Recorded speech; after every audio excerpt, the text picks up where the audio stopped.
মুখ্যমন্ত্রী ও প্রশাসনকে জানাচ্ছি, তারা বলেছেন যে এই মানুষগুলো এলাকায় ফিরে এলে আমরা কিন্তু এখানে আর বেঁচে থাকতে পারবো না।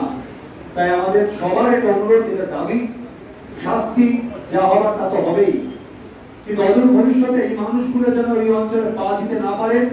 এবং একই সঙ্গে পশ্চিমবঙ্গের কোনায় কোনায় যেখানে যেখানে এই জাতীয় ঘটনা, সেটা শুধু শারীরিক নির্যাতন নয়, মানসিক নির্যাতন এবং তার জমি কেড়ে নেওয়া, 100 দিনের টাকা, এই যা যা অভিযোগ উঠে আসছে, এই সব জায়গায় যাতে মানুষ একদম চোখে চোখ রেখে শিরদাঁড়া সোজা করে প্রতিবাদ করতে পারেন এবং সেই প্রতিবাদে রাজ্যের সহনাগরিক হিসেবে আমরা তাদের পাশে আছি, এই কথাটাই বলতে গিয়েছি। এর বাইরে আমাদের আজকের ভ্রমণ কথাটা ভুল বলবো আমি, আজকের ওখানে যাওয়ার এর বাইরে আলাদা কোনো উদ্দেশ্য ছিল না। বাকি আমার সাথে যারা আছেন অত্যন্ত বিশিষ্ট মানুষ, তারা তাদের কথা বলবেন। কোনো রকম আইন প্রথমে আমরা ভেবেছিলাম যে আমরা কোনো আইন অমান্য করবো না, তাই আমরা প্রত্যেকে একা একা আলাদা করে সেই জায়গায় ঢুকতে চেষ্টা করেছি, কারণ ঢোকাটাই ছিল আমাদের লক্ষ্য। আমাদের এটা লক্ষ্য ছিল না যে কেউ আমাদের পথ আটকাবে, আমরা সেখান থেকে ফিরে আসি।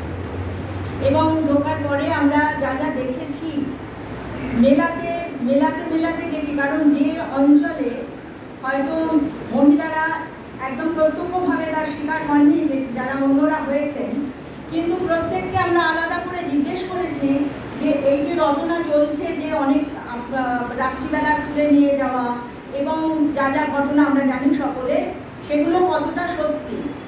এক বাক্যে প্রত্যেকে বলেছেন সমস্তটা সত্যি, একটাও মিথ্যে নয়। আমরা যারা থানার একটু কাছাকাছি আছি যে গ্রামগুলো, তারা হয়তো আমরা এইভাবে প্রত্যক্ষ সেই তার শিকার হইনি, কিন্তু এটা সত্যি নিয়ে গেছে। যারা বলছেন যে না কোথায় হয়েছে কি হয়েছে, যে অসম্মান মেয়েদের করে চলেছেন প্রতিনিয়ত, আজকে যাওয়ার পরে, দেখার পরে, শোনার পরে তীব্র ধিক্কার জানাচ্ছি মানুষ হিসেবে, তাদের সহ নাগরিক হিসেবে। এমন অবস্থা, সেখানে খাবার জল নেই, একেবারে পুরো কুড়ে ঘরে থাকেন, ভেঙে গেছে ঘর, বলছে জল কিনে খেতে হয়। তারা জল কিনে খান, কোনো খাবার জল নেই ওখানে। এই অবস্থায় তারা বাঁচেন, বলছে আমাদের ঘরে কোনো পুরুষ নেই, বেশিরভাগই পরিযায়ী শ্রমিক, তারা বাইরে চলে যান। কোনো কাজ নেই দিদি, কোথাও কোনো কাজ নেই। আমাদের 100 দিনের টাকা বাকি পড়ে রয়েছে, আমাদের কাছে ভিডিও করাও রয়েছে, আমরা করে এনেছি বেশ কিছু জিনিস, কিন্তু তারা এত রাজনীতির সচেতন মানুষ। এই মহিলারা, একজন বয়স্কা মহিলা দাঁড়িয়ে যেভাবে সাহসের সঙ্গে তারা কথা বলছেন, তাদের সত্যি আর কোনো ভয় নেই, তাদের পিঠ থেকে গেছে। এবার আমরা যারা তাদের পাশে রয়েছি, যারা আমরা তাদের সহ নাগরিক, এই লজ্জা আমাদেরও, ভীষণ লজ্জা যে আমার পাশে মানুষরা এখনো এইভাবে বাঁচছে। তাদের এইটুকুই বলতে গেছিলাম যে আমরা আপনাদের পাশে আছি। এটা কখনো ভাববেন না যে যারা যা কিছু বলছেন, আজকে বললেন যে এখানে এসে কত কি করে চলে যাচ্ছে, কিন্তু যেখানে আমরা এইরকম ভাবে আমরা ভিকটিম, তাদের কাছে আসছেন না অনেকে। তো সেই জায়গাটুকুই আমরা খুঁজতে গেছিলাম, সেইখানে আমরা দেখেছি এবং যা যা শুনেছি, যা বলেছে তা 100% সত্যি কথা।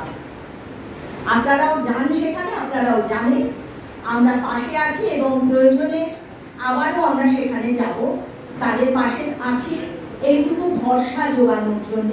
কারণ তারা খুব ভয়ে আছে, রাতের পর রাত ঘুমোতে পারছে না, বলছে একটা মেয়েকে নিয়ে থাকি, স্বামী আমার কাছে থাকেন না, বাইরে থাকেন উড়িষ্যায়, আমি মেয়েকে নিয়ে রাতে ঘুমোতে পারি না, কারণ কখন নদীটা পেরিয়ে এসে এই ঘরদোর যেটুকু আছে তাও হয়তো আমাদের জ্বালিয়ে দেবে, আমাদের মেরে ফেলবে। এইরকম প্রতিনিয়ত তারা ভয়ে বাঁচছেন, ঘুম নেই, জল নেই, খাবার নেই। একটি মহিলাকে মেরেছেন, মেরে পা ভেঙে দিয়েছেন, তিনি এখনো পর্যন্ত এক্সরে করাতে পারেননি, বললো টাকা নেই, আমি যেতে পারিনি হসপিটালে, আমার টাকা নেই। সেই অবস্থায় পেইনকিলার খেয়ে খেয়ে এখনো বসে আছেন। এই অবস্থা দেখে এসেছি, আপনারা আপনাদের মাধ্যমে বলতে চাইছি দ্রুত অবসান হোক এই অবস্থার, এবং যারা ওখানে ফিরলে আরো খারাপ অবস্থা হবে তারা যেন ওখানে না ফেরেন, সেই বন্দোবস্তটা পাকা হোক। ধন্যবাদ। সকলকে নমস্কার। আমি পশ্চিমবঙ্গ তথা ভারতবর্ষের নাগরিক। সন্দেশখালীতে এর আগে একেবারে যাইনি তা নয়, অনেকবার গেছি। এবারে যাওয়ার অভিজ্ঞতা একটু ভিন্ন রকম।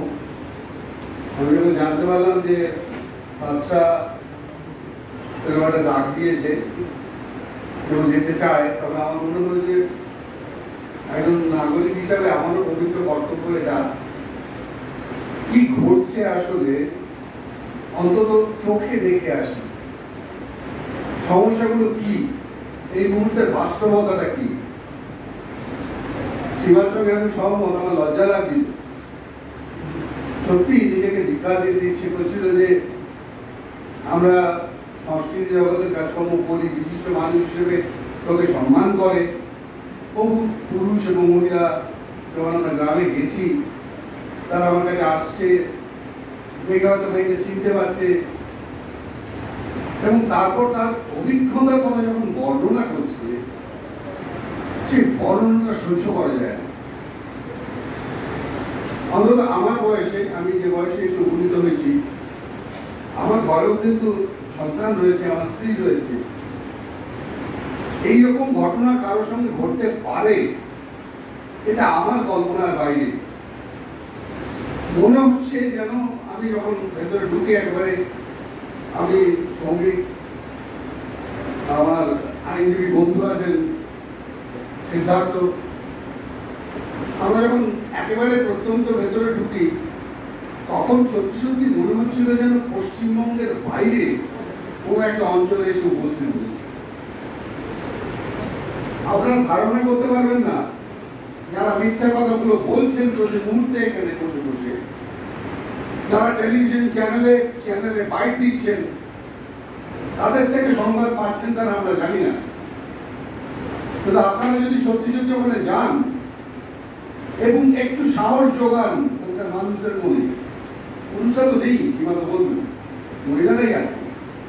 মহিলারা বেরিয়ে এসে কথা বলছেন তাদের যন্ত্রণার কথা, এবং সেই যন্ত্রণার কথাটা আমার কাছে তো লজ্জার কথা।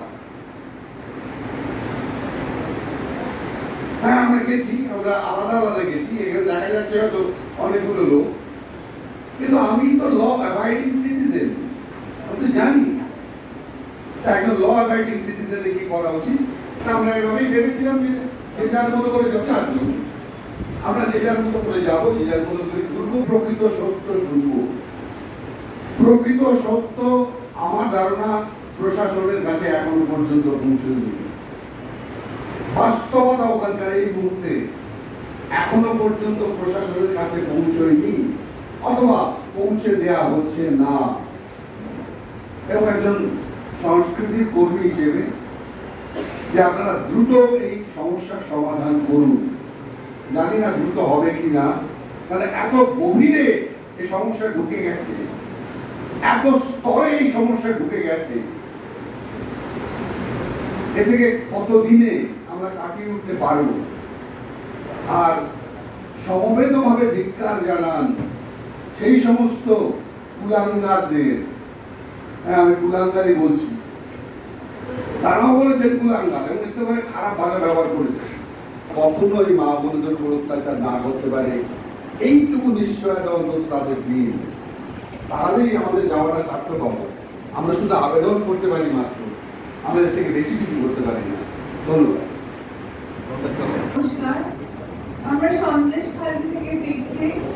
আপনারা এই ঘটনা প্রচার করার জন্য আমাদের কাছে এসেছেন, কিন্তু প্রচারের জন্য নয়, একজন মানুষ হিসেবে, ভারতবাসী হিসেবে, পশ্চিমবঙ্গের মানুষ হিসেবে আমরা একটা দায়বদ্ধতা মনে করে সন্দেশখালীর মানুষজনের সঙ্গে কথা বলতে গেছিলাম, জানতে গেছিলাম যতখানি প্রচার হচ্ছে, যা প্রচার হচ্ছে তা সত্যি কিনা, কতটা সত্যি সন্দেশখালী মানুষের অভিজ্ঞতা কি বলে, সেই জানার জন্য ছোট ছোট দলে ভাগ হয়ে, যেহেতু জানি ওখানে আইনত 144 ধারা জারি আছে, আমরা ছোট ছোট দলে ভাগ হয়ে ঢুকেছিলাম। গ্রামের মানুষের সঙ্গে ঘরে ঘরে গিয়ে কথা বলেছি, মহিলাদের সঙ্গে কথা বলেছি। তারা বলেছেন যে এই কলঙ্কের কথা তো বুক ফুলিয়ে বলার নয়, মুখ ঢেকে বলতে হচ্ছে আমাদের। আমরা জানি আমাদের সঙ্গে কি হয়েছে, সে কথা মুখে বলা যায় না।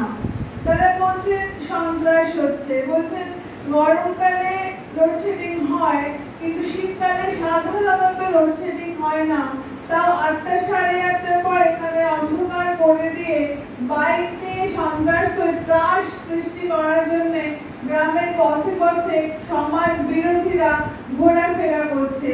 মেয়েরা বাইরে বেরোতে পারে না, স্কুলে যেতে পারে না, বাবারা ছেলেরা সবাই বাইরে, বেশিরভাগ মানুষই কাজে বাইরে। এখানে কাজ নেই, সেই অঞ্চলে কাজ নেই, সবাইকে কাজ খুঁজতে বাইরে যেতে হচ্ছে। এখনকার মতো সন্ত্রস্ত, এখনকার মতো অশান্তিতে আমরা বাস করতাম না। তারা সবাই এক কথায় বলছেন যে একটা কথা আমরা জিজ্ঞেস করেছিলাম, আমি স্পষ্টই বলছি যে শাহজাহান কোথায়। তারা এক কথায় বলছেন পুলিশ তাদের আশ্রয় দিয়েছে, পুলিশ তাদের রক্ষা করেছে, এই কথা তারা নিজের মুখে আমাদের জানিয়েছেন। এই কথা জানার জন্যই আমরা গেছিলাম, শুধু নয় তাদের অবস্থা নিজ চোখে সচক্ষে দেখার জন্য গেছিলাম। চোখে দেখার কথা, সকলে শোনার কথা যে তারা আসলে কেমন আছেন। তারা মুখ খুলেছেন স্রোতের মতো, তারা বলেছেন তারা ভালো নেই। এই কথাটা জানতে আমরা তাদের কাছে গিয়েছিলাম এবং তাদের ভালো যাতে হতে পারে সেই দায়বদ্ধতা থেকে, সেই কর্তব্য থেকে আমরা তাদের পাশে দাঁড়ানোর প্রস্তাব নিয়ে গেছিলাম, তাদের পাশে দাঁড়ানোর শপথ করেছি। আমরা আবার দরকার হলে ফিরে যাব তাদের কাছে, তাদের পাশে দাঁড়াবো। এই কলঙ্কজনক যে ঘটনা, ধিক্কারজনক, দুর্ভাগ্যজনক যে ঘটনা সন্দেশখালীর বিভিন্ন পাড়ায়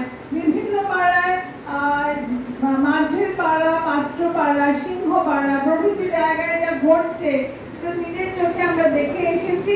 আমরা চাই